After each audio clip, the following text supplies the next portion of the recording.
Seenaa Abdalloota Sadeenii. Gaaf tokko ni himame gosa takka tambanii arraafaa jechuun beekamtu takkaatu ture. Arraafaa jechuun afaan Arabatti beektota jechuudha. Wanni gosti tun maqaa kanaan moggaafamteefis isaantu beekumsaa fi faxinummaa fi hayyummaan beekama. Duuba gosa tanarraa kan ta'e manguddicha jabaa hayyuu tokko ture. Fuula isaatirraa ifaa fi beekumsaan mul'ata. Manguddichi kun ijoollee sadi qaba ture. Isaan hundaafuu maqaa tokko moggaaseef Abdullaahi. Wanni kana godheefis hayyummaa namni tokkollee hin beeyneefi Rabbii tokkichaa fi isa yoo taate malee. Guyyaan dabree duuti gurbaa manguddicha kanaa dhuftee du'e. Osoon du'in dura ilmaan isaa kanaaf dhaamsa barreessee kaa'eef akkana ja'a: Abdullaahi ni dhaala, Abdullaahi hin dhaalu, Abdullaahi ni dhaala. Eega obboleeyyan sadeenuu dhaamsa abbaa isaanii dubbisan booda dubbiin isaan dhibde. Maaliif waan hin beekiniif Abdullaahi isaan keessaa hin dhaalle san qabeenya abbaa isaanii. Eega wal muggutii dheertuu booda qaadii beekamaa kan hayyummaa fi beekumsi irraa himamu tokko bira akka dhaqan itti akeekan. Qaadichi kun ganda isaanirraa fagoo jiraata ture. Gama isaa deemuu murteessan. Osoo karaarra jiranii gurbaa waa barbaadu tokko arkan. Gurbaan kun isaan gaafate, gaala tokko gartanii jeen. Abdullaahi duraatis jeen. Gaalli kee ija takka hin qabu jeen. Gurbaanis jeen. Abdullaahi lammaffaa isaan jee. Eegeen isaa gabaabduudha jeen. Jeen. Abdullaahi sadaffaa inni faanta miilaa hin qabu jeen. Gurbaanis jeen. Inni khagaalaa harkan sehe. Maaliif gaala san bifuma isaa sirritti itti himan waan ta'eef tokko tokkoon. Gammadee isaaniin jee. Duuba agartanii? Lakkii hin agarre ja'aniin. Gurbaan ajaa'ibe. Akkamitti osoo gaala saniin arkin bifa isaa naaf himan je'e. Gurbaan isaaniin jee. Isintu hate gaala kiyya yookaan akkamitti beeytan bifa isaa? Isaanis lakkii wallaahi nuti hin hannee ja'an.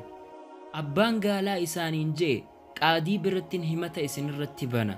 Isaanis nutuu gamuma isaa deemaa jirra nu waliin kottu ja'aniin. Isaan hundinuu gara qaadichaa waliin deeman. Yeroo abbaa murtii bira gahan hundi isaaniitu rakkoo isaanii isaaf ibsan. Irraa dhaggeeffatee hayyee amma deemaa haara baafadhaa imaltuu dheertuurraa dhuftanii je'een. Qaadichi tajaajilaa isaa ajaje akka afeerraa laaqanaa isaaniif qopheessu. Ammallee tajaajilaa biraa ajaje akka isaan to'atu yeroo isaan laaqana nyaatan. Abdullaahi tokkoffaa akkana jee. Hojjettuun laaqana nuuf goote garaa qabdi. Abdullaahi lammaffaa foon nuti nyaachuu jirru kun foon sareeti malee foon re'eetii miti jee. Abdullaahi sadaffaa qaadiin kun ilma zinaati je'een. Tajaajilaan akka isaan to'atutti ajajame san Abdullaahi sadeen irraa waan hunda dhagahee jira. Guyyaa lammaffaa abbaan murtii kun gaafate gurbaa isaan to'ate kana maal akka isaan hojjetan yeroo dabre keessatti Abdullaahin sadeenii fi abbaan gaalaa. Tajaajilaan sanis isaan keessaa Abdullaahin tokko intalti laaqana isaaniif qopheessite garaa qabdi je'een. Qaadichis gara intala sanii deemee isii gaafate, ati garaa qabda moo hin qabdu? Intaltis eega yeroo dheeraa mugguttee dhoysuuf yaalte booda qaadichis afaan itti jabaannaan of himte akka garaa qabdu.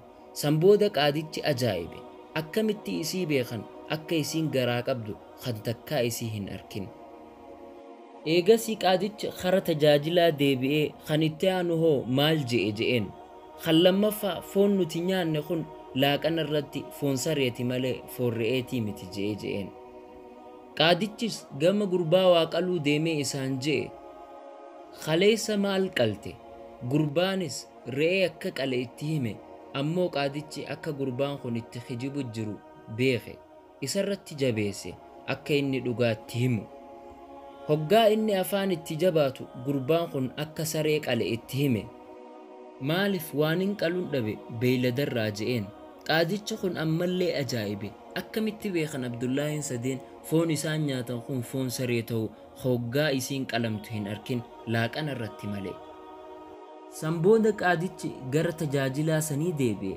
Haala mataa isaa keessa gaafiileen hedduu yaatu. Ammallee gaafate yoo Abdullaahin sadeen waan biraa ja'an.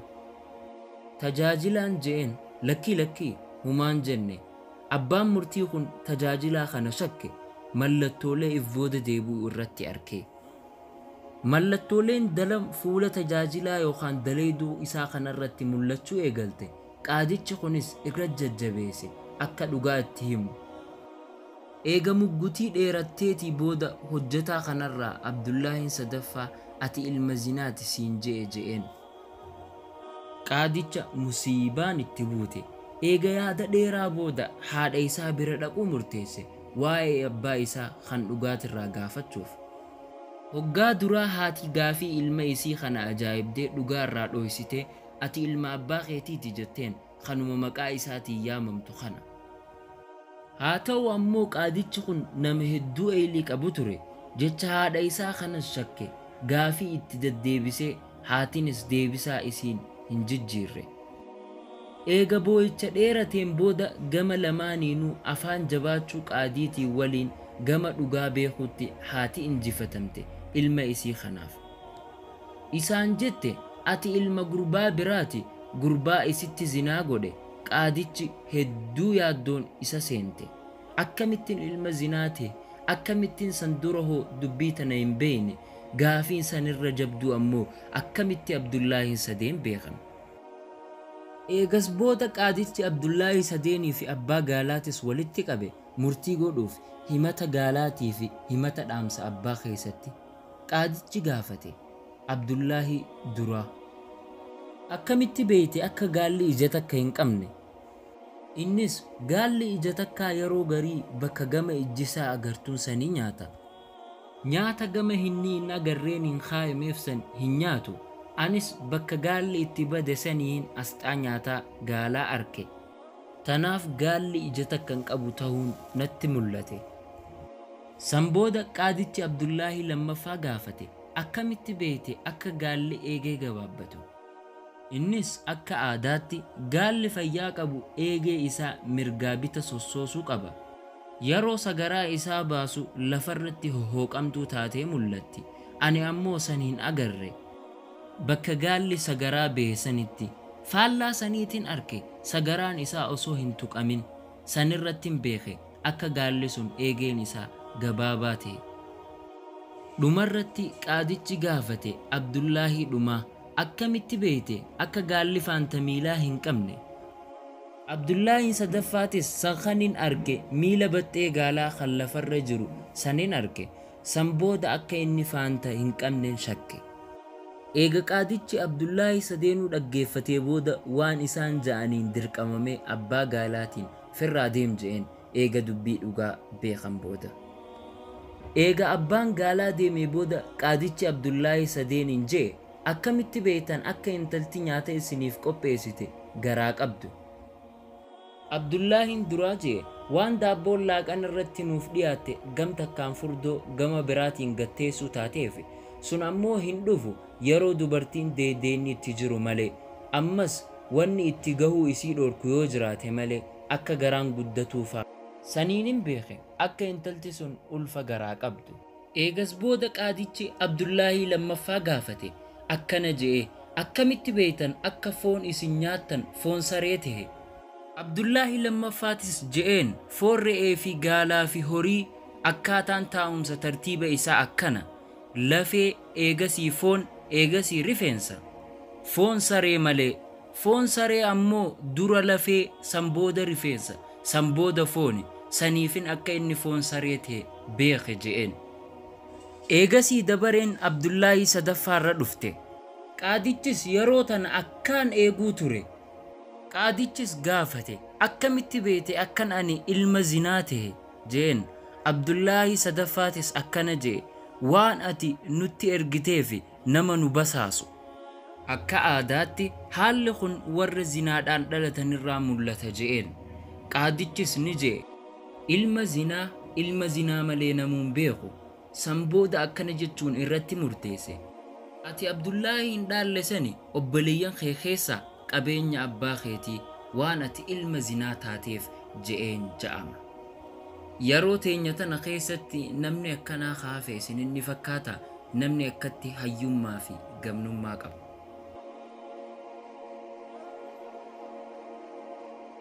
السلام عليكم ورحمة الله وبركاته. خبجمتوتا هردفتوتا channel نايف تيوب. هنگامان هردفا نولين ترو خيساني فدو غلطوما. dhihootana YouTube barakuma lama fidi damirratti akka viidiyoo teenya hundaa'u chaanaala keenyarraa kaasnu nu dirqamsiise. Tanaafuu viidiyoo duraan jirtu hunda chaanaala keenyarraa ni heeyne. Inshallah viidiyoon teenya hundinuu peejii teenya ta Facebook irra ni jirti, achirraa argachuu dandeessanii, ammoo YouTube irra hin jirtu. Tanaafuu viidiyoo haarawaa daleenyu keessa hundatti viidiyoo teenya share godhuudhaan nama biraan gahuudhaan nu gargaara. Isinis saniin dirqama keessan bahaa isiniin jenna. Maaliif dalagaan teenya akka haarawatti gana waan deebiteef jechaadha. Tanaafuu inshallah akka isin share gootanii nama hunda biraan geessan abdii qabna. Fuulduras inshallah akka walquba qabaachaa deemnu sanduuqa akeekaa keessa yookaan description keessa linkii jirtuun Facebook irrattis, Twitter irratti, Instagram irratti illee nu hordofaa isiniin jenna. Inshallah hojiin teenyatti fuftiin dhaabbattu, isinis share godhuudhaan nama biraan gahuudhaan nu gargaara. Namni khayri irratti nama akeeke yookaan الضال على الخير كفاعله جرجما كين صلى الله عليه وسلم إن شاء الله إسنين لين أكسير قوتنا بتيكم. السلام عليكم.